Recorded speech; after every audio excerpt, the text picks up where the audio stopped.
Mazmur 91, dalam lindungan Allah. Orang yang duduk dalam lindungan yang maha tinggi dan bermalam dalam naungan yang maha kuasa akan berkata kepada Tuhan, tempat perlindunganku dan kubu pertahananku, Allahku yang kupercayai. Sungguh, dialah yang akan melepaskan engkau dari jerat penangkap burung, dari penyakit sampar yang busuk. Dengan kepaknya ia akan menundungi engkau, di bawah sayapnya engkau akan berlindung. Kesetiaannya ialah perisai dan pagar tembok. Engkau tak usah takut terhadap kedahsyatan malam, terhadap panah yang terbang di waktu siang, terhadap penyakit sampar yang berjalan di dalam gelap, terhadap penyakit menular yang mengamuk di waktu petang. Walau 1.000 orang rebah di sisimu dan 10.000 di sebelah kananmu, tetapi itu tidak akan menimpamu. Engkau hanya menontonnya dengan matamu sendiri dan melihat pembalasan terhadap orang-orang fasik. Sebab Tuhan ialah tempat perlindunganmu, yang maha tinggi telah kau buat tempat perteduhanmu. Malapetaka tidak akan menimpa kamu, dan tulah tidak akan mendekat kepada kemahmu. Sebab malaikat-malaikatnya akan diperintahkannya kepadamu, untuk menjaga engkau di segala jalanmu. Mereka akan menatang engkau di atas tangannya, supaya kakimu jangan terantuk kepada batu. Singa dan ular tedung akan kau langkahi, engkau akan menginjak anak singa dan ular naga. Sungguh, hatinya melekat kepadaku, maka aku akan meluputkannya. Aku akan membentenginya sebab ia mengenal namaku. Bila ia berseru kepadaku, aku akan menjawab. Aku akan menyertai dia dalam kesesakan. Aku akan meluputkannya dan memuliakannya. Dengan panjang umur akan kukenyangkan dia, dan akan kuperihatkan kepadanya keselamatan daripadaku.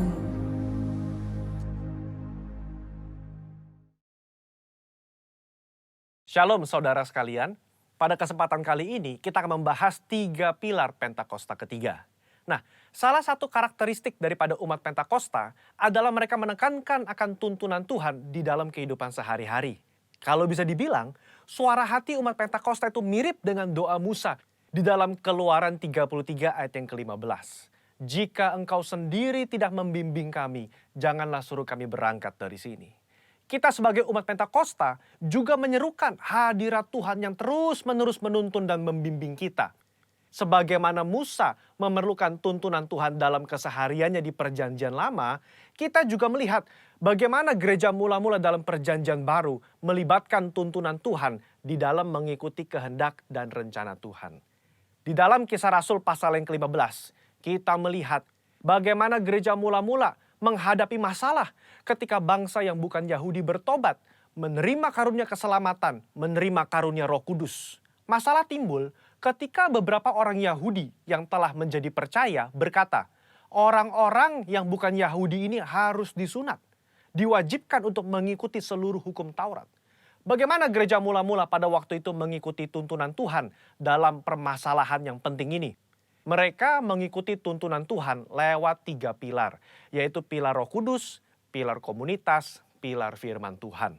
Lewat ketiga pilar ini, gereja mula-mula akhirnya dapat menerima bahwa bangsa yang bukan Yahudi telah menerima keselamatan dan juga karunia Roh Kudus. Mereka tidak lagi perlu disunat dan tidak perlu melakukan seluruh hukum Taurat. Bagaimana dengan gereja Tuhan pada zaman now mengikuti tuntunan Tuhan tentang Pentakosta ketiga?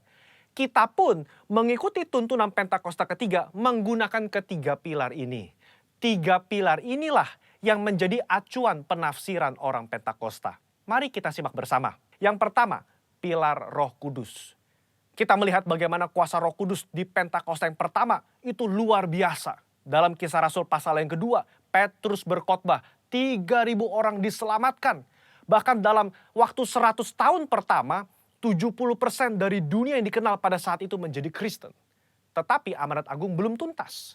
Roh Kudus terus berlanjut di Pentakosta yang kedua di Azusa Street, yang menghasilkan kira-kira 700 juta jiwa. Namun amanat agung juga belum selesai. Karena itulah karya Roh Kudus berlanjut dengan Pentakosta ketiga sekarang di Indonesia.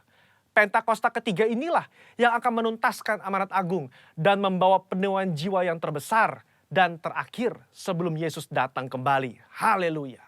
Yang kedua, pilar komunitas orang percaya. Kita lihat bahwa tuntunan Pentakosta ketiga tidak diklaim seorang diri saja, melainkan telah didoakan, dikonfirmasi, disaksikan oleh kaum Pentakosta secara global yang diwakili oleh Empower 21. Kalau saudara ingat, di Empower 21, gembala sidang dan pembina kita menggaungkan visi Pentakosta ketiga di hadapan bangsa-bangsa. Mereka mengaminkan, menerima, mengkonfirmasi, membawa api Pentakosta ketiga kembali ke negara mereka. Pilar yang ketiga, pilar firman Tuhan. Tuntunan Pentakosta ketiga itu diawali ketika gembala sidang dan pembina kita mendapatkan firman Tuhan pada tahun 2009. Aku datang segera dari Wahyu 3:11 dan dari Yoel 2:28. Kemudian daripada itu akan terjadi bahwa aku akan mencurahkan rohku ke atas semua umat manusia. Lama Tuhan tidak berbicara apa maksud dari kedua ayat ini. Tetapi 4 tahun berikutnya, pada tahun 2013, Tuhan berbicara. Yang aku maksudkan dengan pencurahan Roh Kudus itu adalah Pentakosta ketiga. Nah, melalui firman Tuhan ini, kita menangkap pesan profetik bahwa akan ada pencurahan Roh Kudus besar-besaran ke atas seluruh umat manusia sebelum kedatangan Yesus kali yang kedua. Jadi bisa kita simpulkan, Pentakosta ketiga itu yang pertama telah mengikuti tuntunan daripada Roh Kudus, telah dikonfirmasi oleh komunitas Pentakosta secara global, dan didasari oleh firman Tuhan, khususnya Yoel 2 ayat 28-32. Saya berdoa agar saudara diberi pengurapan daripada Roh Kudus untuk bisa mengikuti tuntunan Tuhan di hari-hari terakhir ini. Mari kita semua menjadi messengers of the third Pentecost. Haleluya, Tuhan Yesus memberkati.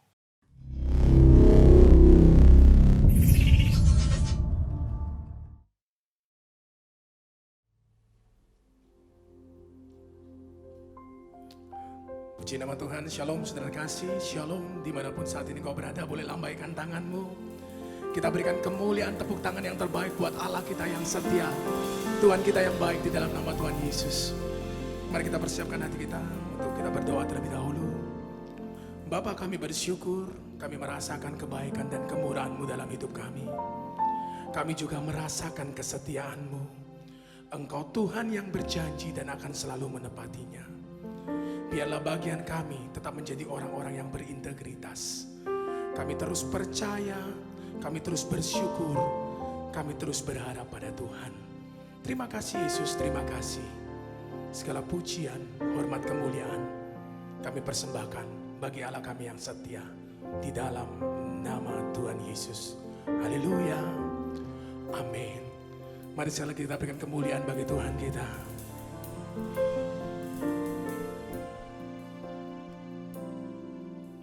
Sekalipun ku berjalan lewat lembah gelap, namun tangan-Mu selalu menopang hidupku. Saat ku dalam ketakutan, Kau hadir di sisiku. Kau berkata, jangan takut, Kau beriku kemenangan. Kaulah Tuhan yang berjanji, tak sekalipun Kau ingkari. Kesetiaan-Mu sungguh terbukti di sepanjang hidupku. Untuk selamanya ku kan setia melayani mengasihimu. Tiada Tuhan sepertimu, Yesus. Kau Allahku yang setia. Mari kita berikan kemuliaan bagi Tuhan kita.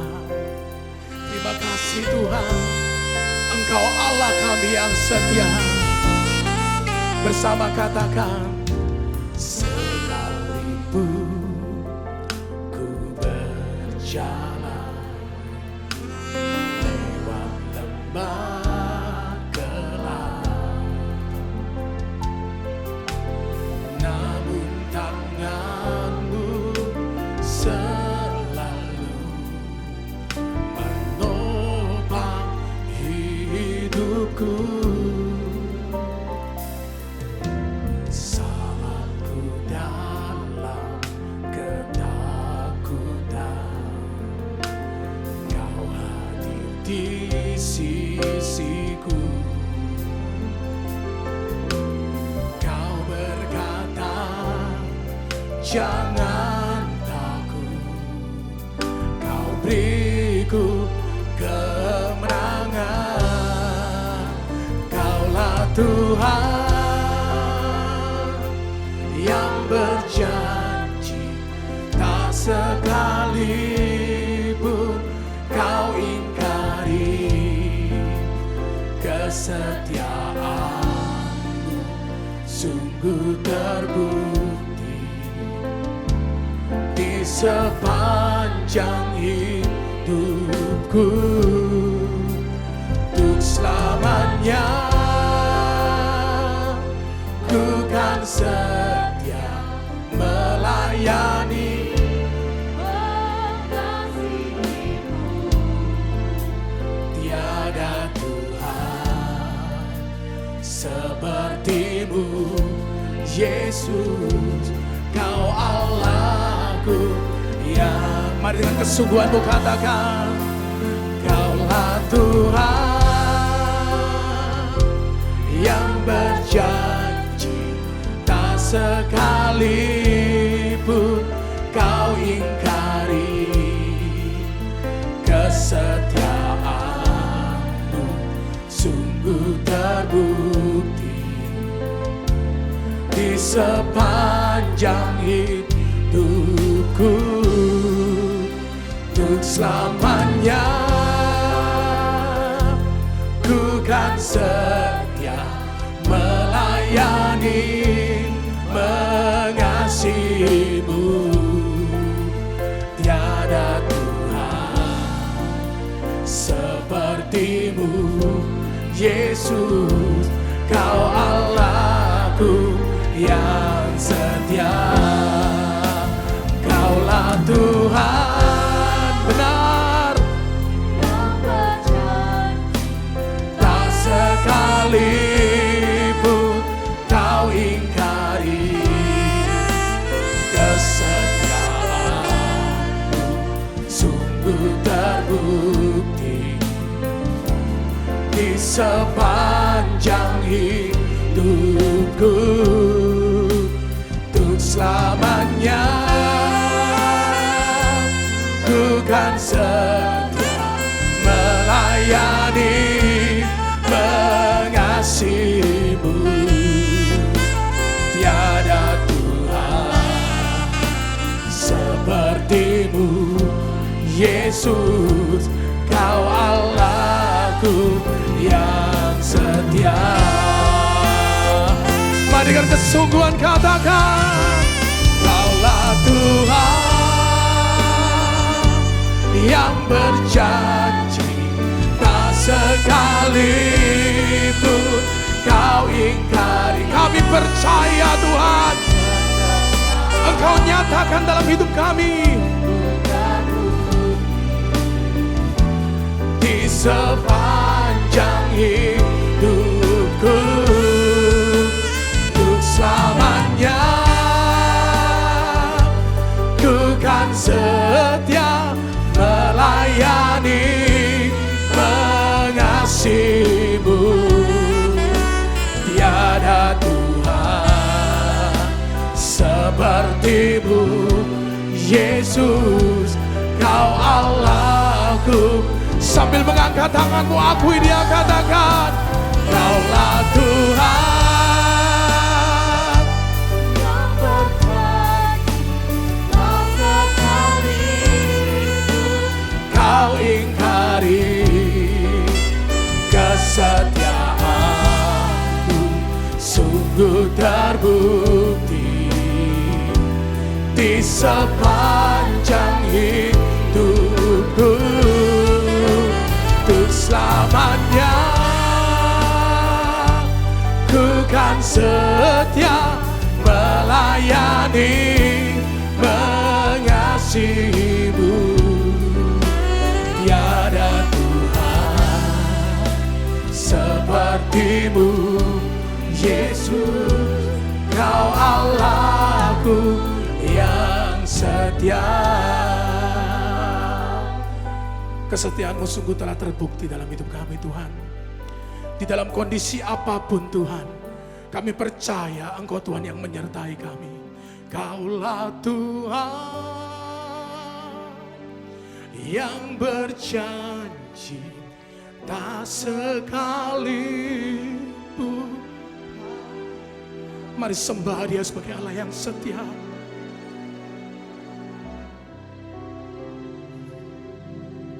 Dalam segala keadaan. Ini janji kami, Tuhan, untuk selamanya ku kan setia melayani, mengasihimu.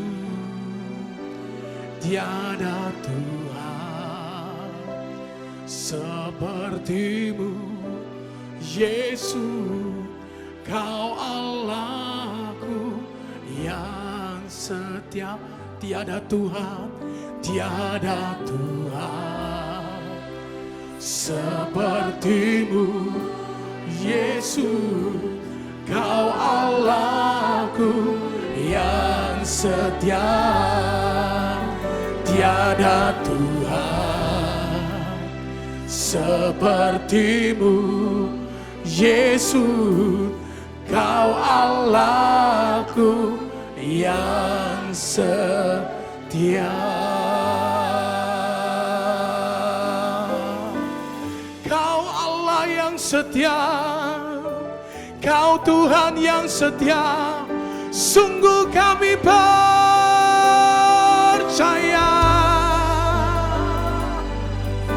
Mari sembah Dia.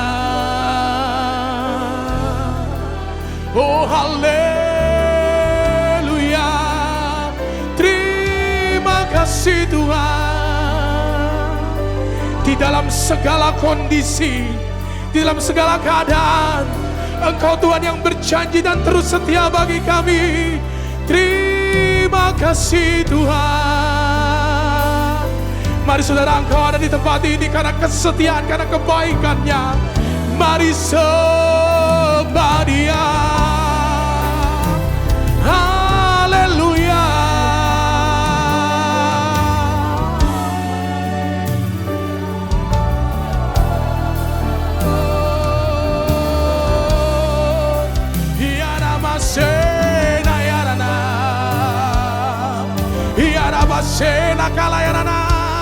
Terima kasih Tuhan, terima kasih Tuhan.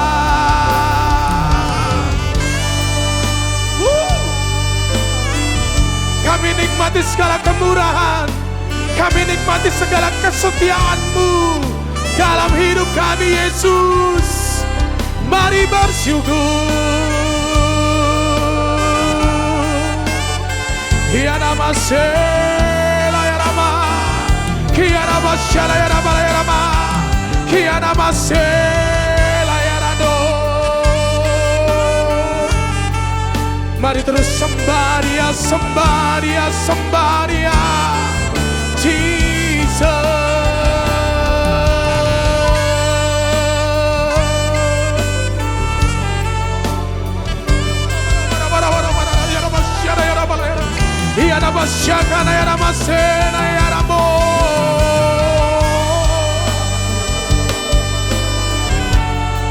Biarlah hadirat-Mu di tempat ini. Biarlah urapan-Mu turun di tempat ini. Dimanapun saat kami menyembah, saat kami mengangkat tangan, saat kami bersyukur, Engkau Tuhan hadir. Engkau Tuhan memberkati kami. Engkau Tuhan memulihkan kami. Engkau Tuhan menyembuhkan kami.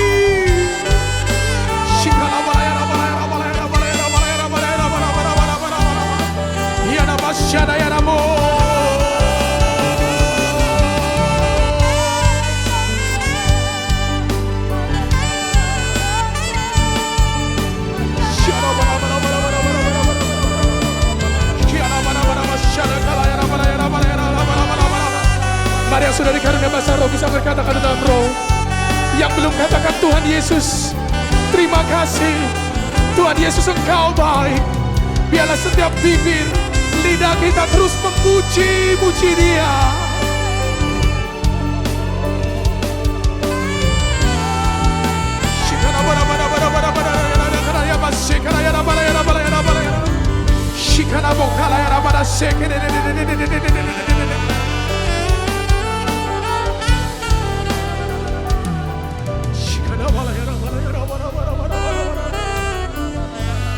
Engkau mengerti setiap hati kami.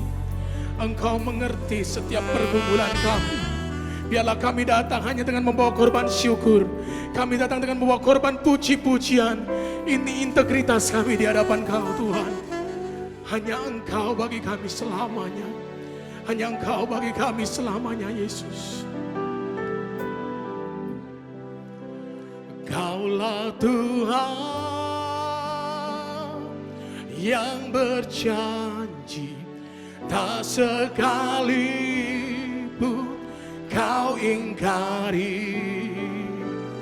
Kesetiaan-Mu sungguh terbukti di sepanjang hidupku.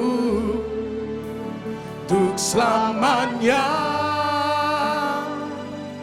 ku kan setia melayani, mengasihi-Mu. Tiada Tuhan seperti-Mu, Yesus, Kau Allahku. Ya, mari jemaat boleh bangkit berdiri dan sambil katakan, Kaulah Tuhan yang berjanji.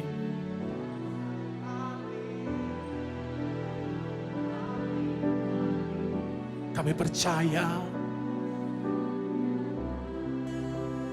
sungguh terbukti di sepanjang hidupku. Untuk selamanya ku kan setia melayani, mengasihi-Mu. Tiada Tuhan seperti-Mu, Yesus, Kau Allahku yang setia. Aku punya Tuhan yang besar. Aku punya Tuhan yang besar, yang telah berjanji dan sanggup menggenapi. Imanku bersepakat percaya kuasa-Nya. Ku terima sekarang kemenangan Dia. Mari dengan iman lebih lagi katakan, aku punya yang telah berjanji dan sanggup menggenapi. Imanku bersepakat percaya kuasa-Nya. Ku terima sekarang kemenangan darimu. Kita berikan berikan kemuliaan bagi Dia. Katakan, aku punya yang telah berjanji dan sanggup menggenapi. Imanku bersepakat, percaya kuasanya. Ku terima sekarang kemenangan. Mari cepat sendiri perdengarkan suaramu, katakan, aku punya. Ya Tuhan, mari bersama katakan, imanku bersepakat, percaya kuasanya.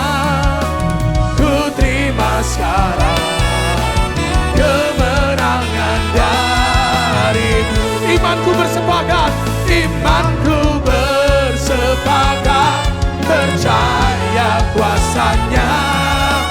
Ku terima sekarang kemenangan yang percaya. Iman kami bersepakat, imanku bersepakat, percaya kuasanya.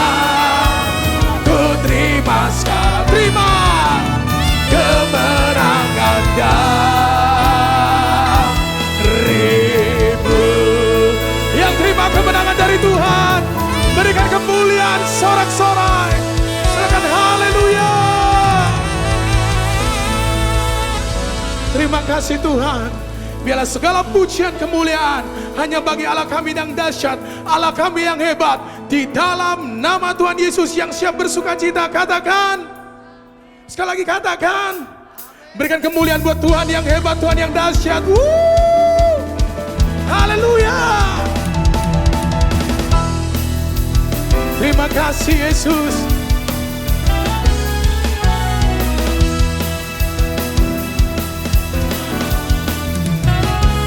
Katakan, berkuasa di bumi di surga,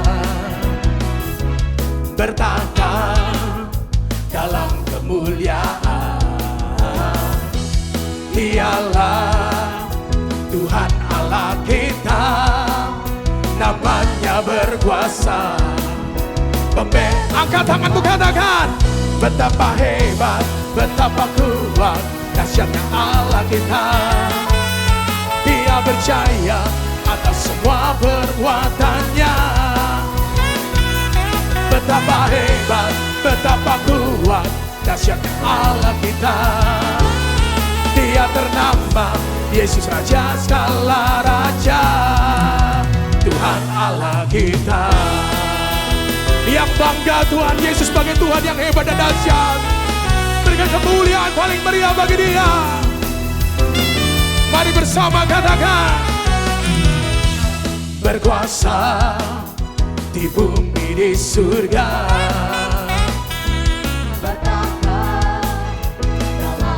mari cepat lebih lagi akui Dia, katakan, Dialah Tuhan Allah Yesus, nama di atas segala nama. Yes, betapa hebat, betapa kuat, dahsyatnya Allah kita. Dia berjaya atas semua perbuatannya. Betapa hebat, betapa kuat, dahsyatnya Allah kita. Dia ternama Yesus Raja segala raja, Tuhan Allah kita. Mari kita berikan tepuk tangan yang paling dahsyat bagi Tuhan. Engkau Tuhan yang hebat, Engkau Tuhan yang dahsyat, memberi kami kemenangan demi kemenangan.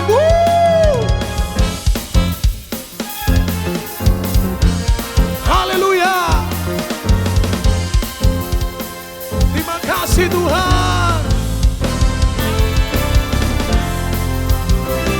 Mari bersama-sama memuji, katakan, betapa hebat, betapa kuat, surga rindu mendengarkan suaramu lebih dahsyat lagi.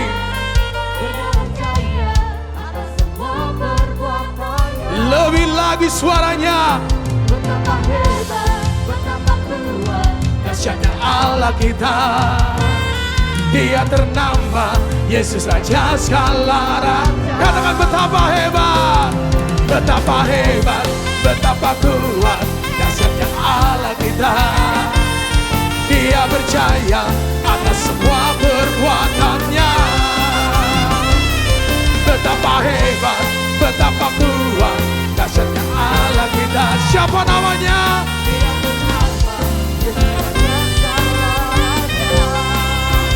Tuhan Allah kita. Tuhan Allah kita. Hanya Yesus. Tuhan Allah kita. Berikan sorak-sorai buat Tuhan Yesus yang dahsyat. Mari sorakan haleluya. Puji nama Tuhan. Silakan duduk saudara terkasih. Shalom saudara, bersama-sama kita akan melihat di dalam Lukas pasal yang ke-24. Di ayat yang ke-13 saudara, di situ dikatakan demikian. Pada hari itu juga 2 orang dari murid-murid Yesus pergi ke sebuah kampung bernama Emmaus yang terletak kira-kira 7 mil jauhnya dari Yerusalem. Dan mereka bercakap-cakap tentang segala sesuatu yang telah terjadi. Ketika mereka sedang bercakap-cakap dan bertukar pikiran, datanglah Yesus sendiri mendekati mereka, lalu berjalan bersama-sama dengan mereka. Tetapi ada sesuatu yang menghalangi mata mereka sehingga mereka tidak dapat mengenal Dia. Saudara, ada 2 orang murid Yesus sedang berjalan. Tiba-tiba Yesus datang bersama mereka, tetapi mereka tidak bisa mengenalinya. Tetapi yang menarik saudara, itu ada di ayat yang ke-29. Ya saudara, saya akan baca dari ayat yang ke-28 terlebih dahulu. Mereka mendekati kampung yang mereka tuju, lalu ia berbuat seolah-olah, ini maksudnya Yesus, hendak meneruskan perjalanannya. Ayat 29 perhatikan. Tetapi mereka sangat mendesaknya, katanya, tinggallah bersama-sama dengan kami, sebab hari telah menjelang malam dan matahari hampir terbenam. Lalu masuklah ia untuk tinggal bersama-sama dengan mereka. Ayat 30. Waktu ia duduk makan dengan mereka, ia mengambil roti, mengucap berkat, lalu memecah-mecahkannya, memberikan kepada mereka. Ayat 31. Ketika itu terbukalah mata mereka dan mereka pun mengenal Dia, tetapi ia lenyap dari tengah-tengah mereka. Saudara, awalnya 2 orang murid ini gak bisa mengenal Yesus, tetapi akhirnya ada sebuah momentum di mana akhirnya mereka bisa melihat Yesus, bisa mengenal Yesus. Nah, saya mendapati Bapak Ibu Saudara di dalam Lukas 24 ayat 29. Sekali lagi saya akan bacakan, tetapi mereka sangat mendesaknya. Ada kata mendesaknya. Nah, saudara saya kalau boleh kasih judul khotbah saya hari ini adalah Spirit of Urgency. Spirit keterdesakan atau sikap keterdesakan. Saudara, hari-hari ini yang banyak hilang dari banyak orang Kristen, orang percaya, adalah keterdesakan untuk mencari Tuhan. Spirit urgensinya hilang, saudara. 2 orang murid ini, saudara, kenapa mereka bisa melihat Yesus? Salah satunya karena mereka mendesak Yesus. Mereka mendesak. Mendesak itu artinya ada usaha, ada dorongan, ada effort yang keluar. Dan saat mereka mendesaknya, memaksa, tanda kutip, memaksa, akhirnya mereka bisa melihat Yesus. Saudara, mari bangun hari-hari ini spirit of urgency ini, sikap keterdesakan ini. Karena saya percaya sikap keterdesakan ini akan membawa kita berjumpa dengan Yesus. Attitude of urgency will bring us to meet Jesus.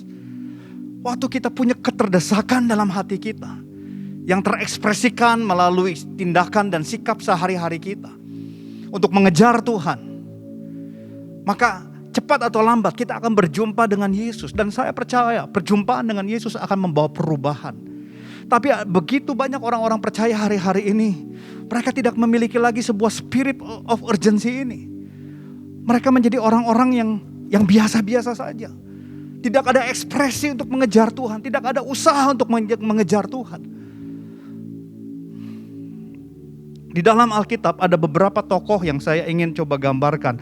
Bagaimana spirit of urgency dalam diri mereka kepada Tuhan yang menghasilkan hal-hal besar dalam kehidupan mereka.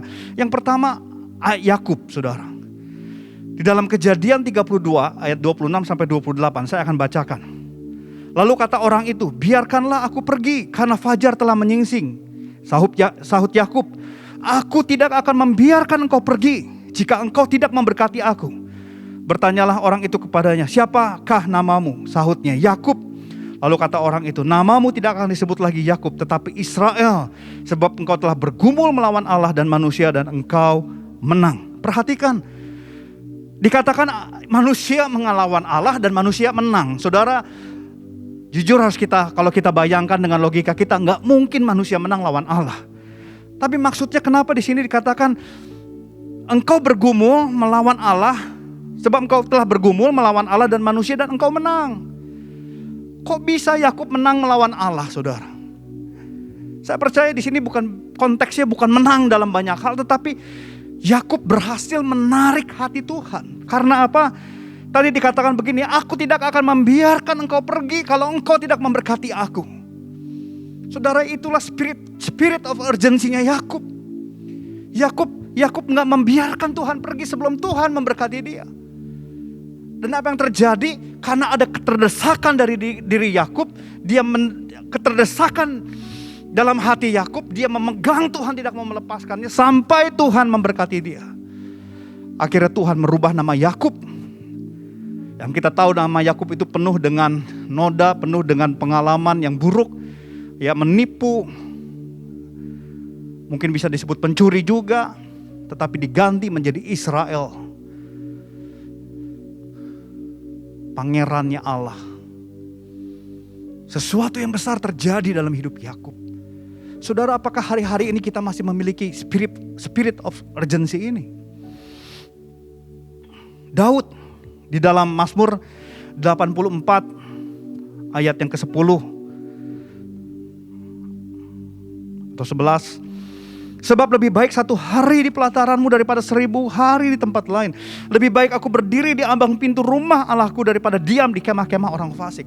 Daud begitu merindukan Tuhan.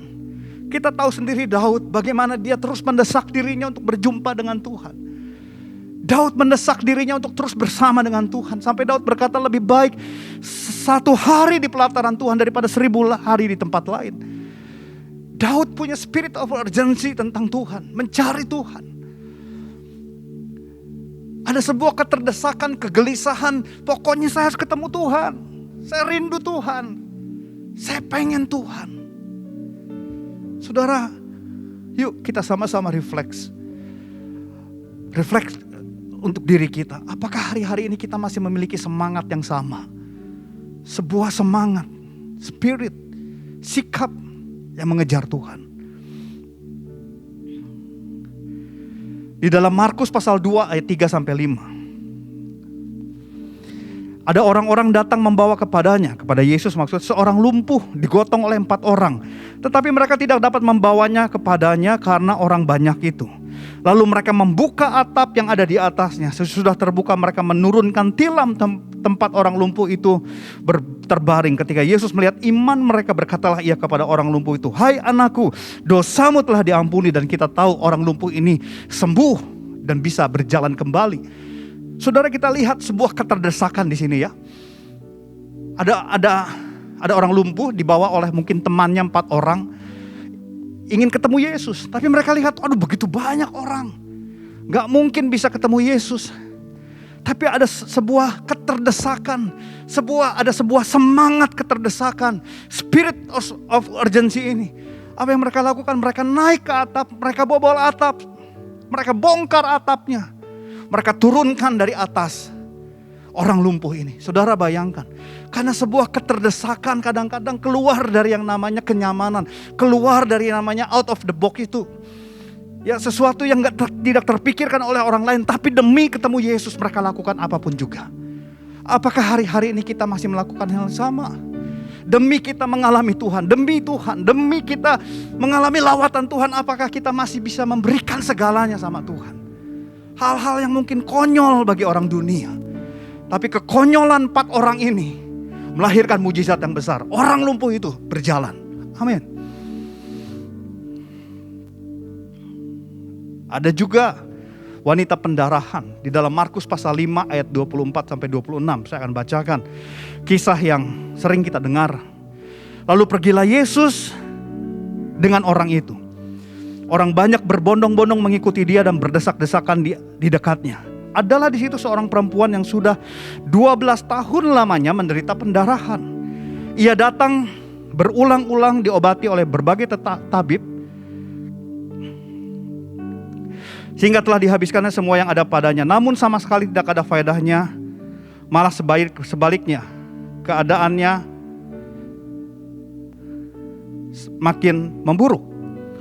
Dia sudah mendengar berita-berita tentang Yesus. Maka di tengah-tengah orang banyak itu ia mendekati Yesus dari belakang dan menjamah jubahnya, sebab katanya, asalku jamah saja jubahnya, aku akan sembuh. Seketika itu juga berhentilah pendarahannya dan ia merasa bahwa badannya sudah sembuh dari penyakitnya. Pada ketika itu Yesus mengetahui bahwa ada tenaga yang keluar dari dirinya, lalu berpaling di tengah orang banyak dan bertanya, siapakah yang menjamah jubahku? Saudara, perhatikan, seorang wanita yang sakit 12 tahun pendarahan. Saya percaya wanita ini lemah, saudara. Wanita ini mungkin tidak dalam keadaan fit. Dia dengar Yesus datang. Dia ingin mendekati Yesus, tapi dia mungkin merasa malu, merasa takut. Dan bahkan dia melihat ada begitu banyak orang mengelilingi Yesus.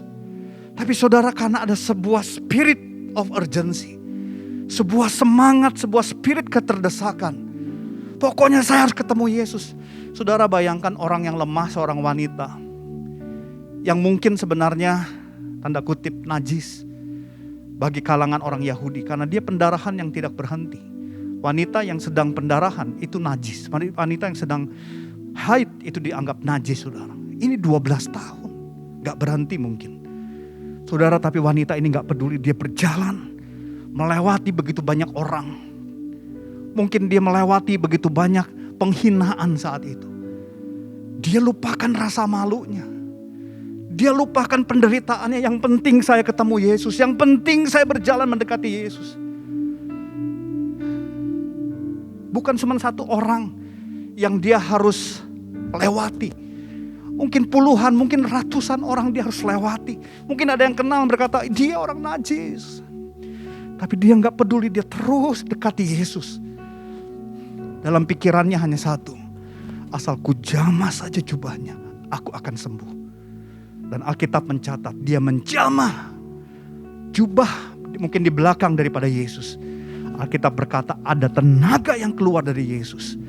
Iman, spirit of urgency dari wanita ini yang melahirkan kesembuhan, yang mengalirkan kesembuhan. Iman wanita ini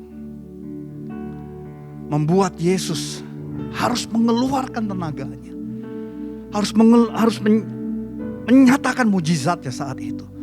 Saudara, Tuhan sedang mencari orang-orang yang memiliki semangat seperti ini hari-hari ini. Orang-orang yang mau memberikan segalanya untuk Tuhan.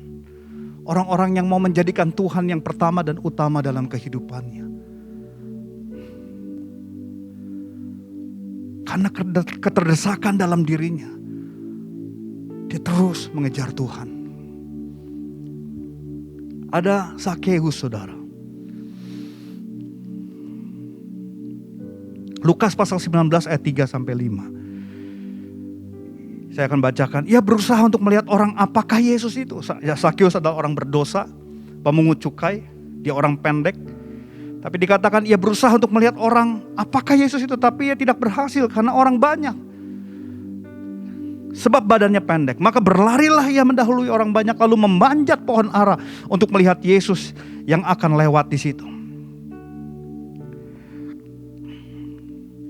Ketika Yesus sampai ke tempat itu, ia melihat ke atas dan berkata, Zakheus, segeralah turun, sebab hari ini aku harus menumpang di rumahmu. Saudara, Zakheus orang berdosa, orang pendek. Dia hanya penasaran Yesus seperti apa. Tapi rasa penasaran itu membuat keterdesakan. Dia berlari, dia paksa dirinya berlari. Zakheus bukan orang, maaf saudara, dia orang yang punya uang. Walaupun dia dibenci, walaupun dia orang berdosa, dia punya uang. Tapi demi Yesus dia gak peduli. Dia lari. mendahului orang banyak itu, naik ke atas pohon. Orang pendek naik ke atas pohon, dia berusaha. Yang penting saya mau lihat Yesus. Karena spirit of urgency daripada Sakeus inilah, Yesus melihat ke atas dan berkata, Sakeus turun, aku harus menumpang di rumahmu. Sampai Yesus berkata, aku harus menumpang. Bukan mau, bukan hanya sekedar mau, tapi harus. Kenapa Yesus sampai harus? Karena saya percaya keterdesakan daripada Sakeus untuk melihat Yesus, menarik Yesus ke rumahnya, menarik Yesus untuk tinggal di rumahnya. Saudara, keterdesakan kita untuk mencari Tuhan akan membawa kita berjumpa dengan Yesus. Yang setuju katakan amin. Attitude of urgency will bring us to meet Jesus. Sikap daripada urgency ini akan membawa kita berjumpa dengan Yesus. Dan waktu kita berjumpa dengan Yesus, Alkitab berkata, Ia menjadikan segala-galanya baik. Saat ini seberapa banyak kita mau mengalami perjumpaan dengan Yesus? Yang mau katakan amin. Yang mau katakan amin. Karena perjumpaan dengan Yesus akan mengubah banyak hal. Yang setuju sekali lagi katakan amin. Yang ku rindukan menyenangkanmu, jadikan dirimu tempat pertama dalam hatiku, mengasihimu sepanjang hidupku. Yesus, Kau segalanya bagiku. Yang ku rindukan menyenangkanmu, jadikan dirimu tempat pertama dalam hatiku, mengasihimu sepanjang hidupku. Yesus, Kau segalanya bagiku. Mari yang mau menjadikan Dia yang pertama, katakan, yang ku rindukan menyenangkanmu, jadikan dirimu tempat pertama dalam hatiku, mengasihimu sepanjang hidupku. Yesus, Kau segalanya bagiku. Spirit of urgency, sebuah semangat keterdesakan, akan membawa kita mengalami perjumpaan dengan Yesus. Dan perjumpaan dengan Yesus akan mengubah hidup kita. Saya rindu setiap kita semua, ayo ambil keputusan untuk membangun kembali sikap, semangat ini dalam kehidupan kita. Mengejar Tuhan. Sekalipun ada harganya, kita terus mau mengejar Tuhan. Yang mau katakan amin. 2 Timotius 4 ayat 2. Di dalam Amplified Bible ataupun di dalam Philip Bible ditulis begini, never lose your sense of urgency. Jangan kehilangan sense of urgency ini. Jangan pernah kehilangan sebuah sikap keterdesakan untuk mengalami Tuhan. Biarlah kita terus memiliki sebuah kegelisahan. Kok rasanya Tuhan gak jawab doa saya? Kok rasanya saya gak mengalami hadirat Tuhan? Kok rasanya Tuhan jauh? Ada sebuah kegelisahan yang mendorong keterdesakan untuk kita terus mencari Tuhan.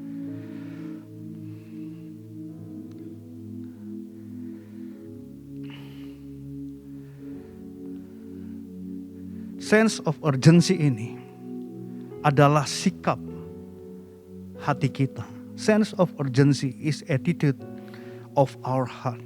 Sense of urgency is attitude of our heart. Ini bukan bicara hanya sekedar tindakan-tindakan, saudara. Kita tahu ada orang-orang Farisi yang dikecam oleh Yesus. Di dalam Lukas pasal 11 ayat 37 sampai 44, saudara. Ketika Yesus mengajar, seorang Farisi mengundang dia untuk makan di rumahnya. Maka masuklah ia ke dalam rumah itu lalu duduk makan. Orang Farisi itu melihat hal itu dan ia heran. Karena Yesus tidak mencuci tangannya sebelum makan. Tetapi orang berkata kepadanya, kamu orang-orang Farisi, kamu membersihkan bagian luar dari cawan dan pinggan. Tapi bagian dalamnya penuh dengan rampasan dan kejahatan. Hai orang-orang bodoh, bukankah dia yang menjadikan bagian luar? Dia juga yang menjadikan bagian dalam. Tetapi celakalah kamu, hai orang-orang Farisi, sebab kamu membayar persepuluhan dari selasi, inggu dan segala jenis sayuran, tetapi kamu mengabaikan keadilan dan kasih Allah. Yang satu kamu harus lakukan dan yang lain kamu abaikan. Celakalah kamu, hai orang-orang Farisi, sebab kamu suka duduk di tempat orang-orang ibadat dan suka menerima penghormatan di pasar. Celakalah kamu, sebab kamu seperti kubur yang tidak pernah memakai tanda. Orang-orang yang berjalan di atasnya tidak mengetahuinya. Saudara, Yesus mengecam orang Farisi karena apa? Mungkin mereka melakukan kegiatan keagamaan sepertinya mereka mencari Tuhan. Mereka ke rumah ibadat. Mereka membaca Taurat. Dan kita tahu kalau mereka membaca Taurat, banyak kewajiban-kewajibannya, saudara. Ya, kadang-kadang mereka harus memakai alat di tangan supaya itu sedikit memberi rasa sakit supaya mereka terus membaca Taurat.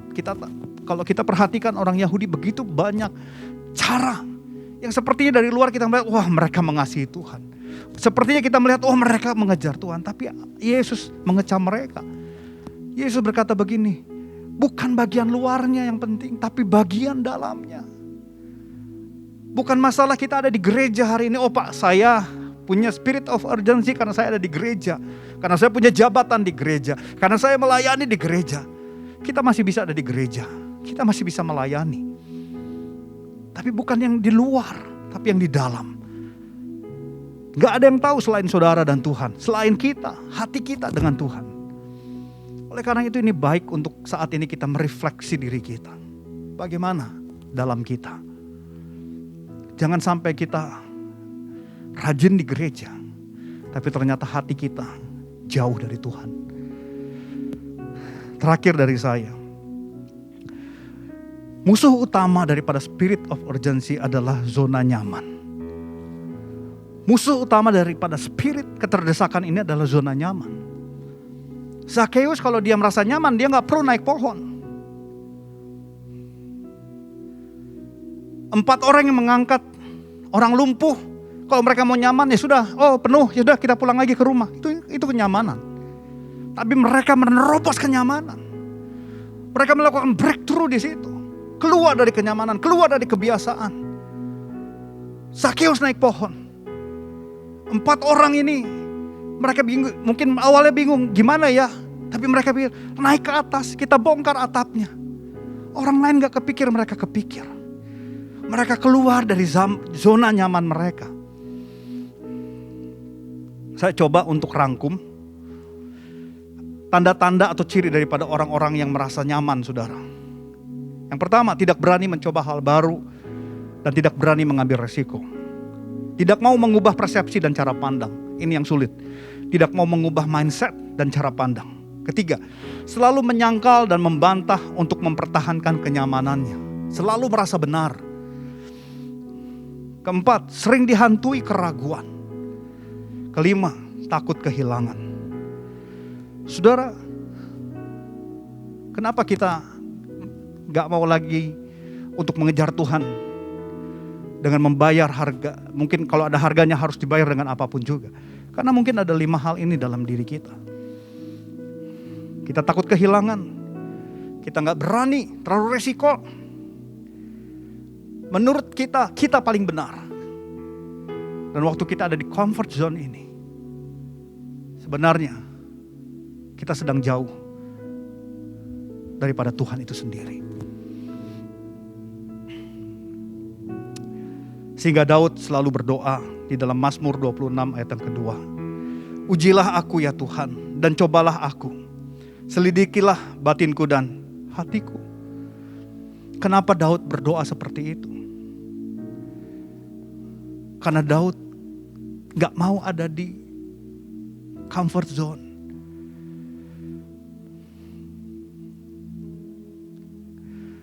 Gembala Sidang sering bercerita tentang ayat ini ketika beliau juga mendapatkan nyanyian daripada ayat ini. Ujilah aku Tuhan. Mungkin banyak orang mencemooh, itu lagu orang sombong. Siapa dia sampai berani berkata, ujilah aku ya Tuhan. Tapi saya percaya ini bukan bicara kita hebat, kita sombong. Tapi sebuah pernyataan bahwa Tuhan, uji saya, bawa saya. Supaya Tuhan tahu bahwa saya tetap mengasihi Tuhan sekalipun dalam ujian, sekalipun dalam situasi gak enak. Daud pun sama. Tuhan, saya gak mau ada di comfort zone. Karena Daud tahu comfort zone itu cepat atau lambat membawa Daud jauh daripada Tuhan.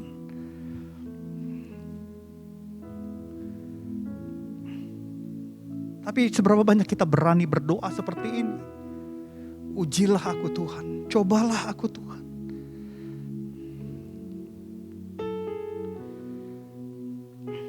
Mazmur 139 ayat 23. Selidikilah aku ya Allah dan kenalah hatiku. Ujilah aku dan kenalah pikiran-pikiranku. Lihatlah apakah jalanku serong dan tuntunlah aku di jalan yang kekal. Sekali lagi Daud berkata, Tuhan kalau perlu uji aku. Supaya aku gak serong. Tuntun aku. Supaya aku ada di jalan yang kekal. Mazmur 119 ayat 71. Bahwa aku tertindas itu baik bagiku. Supaya aku belajar ketetapan-ketetapan. Terkadang tertindas itu sakit. Diuji itu gak enak saudara.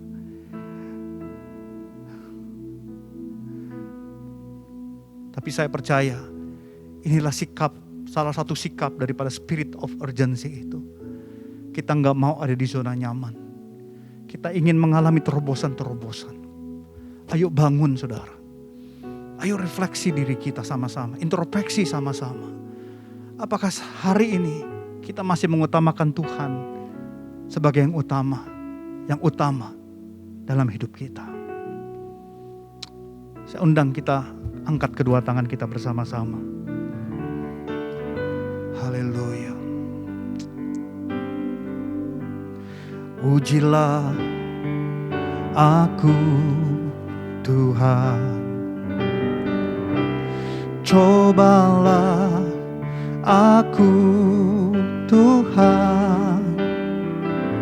Selidiki hatiku dan batinku. Mataku tertuju padamu. Aku cinta padamu Tuhan. Aku rindu hadirat-Mu Tuhan. Aku ingin selalu dekat dengan-Mu, menikmati kehadiran-Mu. Ku nyanyi Hosana bagi Rajaku yang duduk di tahta. Aku muliakan dan ku agungkan, Kaulah yang disembah. Oh, ku nyanyi Hosana bagi Rajaku yang duduk di tahta. Aku muliakan dan ku agungkan, Kaulah yang disembah. Tuhan, hamba-Mu terbatas, tapi Roh Kudus terus menjamah kami. Kami mau hari-hari ini mengejar Tuhan, menjadikan Yesus yang utama dan pertama. Tuhan, kami mau keluar dari zona nyaman kami. Seringkali zona nyaman kami membuat kami jauh dari Tuhan. Tuhan tolong kami. Tuhan jamah kami saat ini. Setiap pemirsa yang sedang menyaksikan, Tuhan jamah. Tuhan jamah. Tuhan jamah dalam nama Yesus. Siarala bala bala bala bala. Shikarala barala barala bakarala yarala barayara basan. Jamah Tuhan Yesus, jamah Tuhan Yesus. Jamah kami Tuhan Yesus. Siarala barala barala barala barala. Terima kasih Bapa, terima kasih. Di dalam nama Tuhan Yesus, kami sudah berdoa. Haleluya. Amin. Terima kasih Tuhan buat kebenaran firman yang boleh disampaikan oleh hamba-Mu. Dan jikalau sebentar lagi kami akan memberikan persembahan, Kau memberkati apa yang kami tanam, apa kami tabur dalam rumah Tuhan. Dan biarlah kami memberikan persembahan dengan hati yang mengasihi Tuhan. Di dalam nama Tuhan Yesus kami berdoa dan kami bersukacita. Yang percaya sama-sama katakan amin. Ya, Tuhan silakan duduk saudaraku.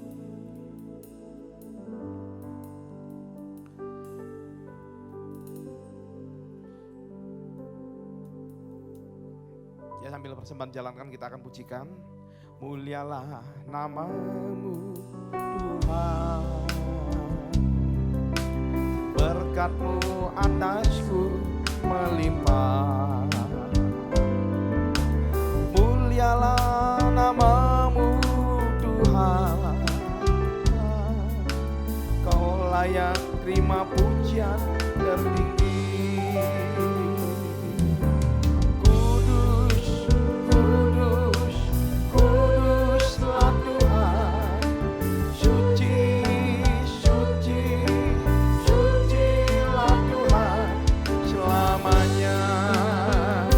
Kau layak terima pujian, sebab Kau layak terima pujian, sebab Kau layak kuagungkan. Yesus Raja di atas segala raja, katakan sebab Kau layak, sebab Kau layak sebab Kau layak terima pujian, sebab Kau layak kuagungkan. Yesus Raja di atas segala raja, katakan di Raja, Engkau memberkati aku berlimpah-limpah dan memperluas daerahku. Dan kiranya tangan Tuhan, dan kiranya tangan-Mu menyertai aku. Amin. Daripada malapetaka sehingga kesakitan tidak menimpa aku. Kami percaya Kau menjawab doa kami. Ku percaya Engkau menjawab doaku.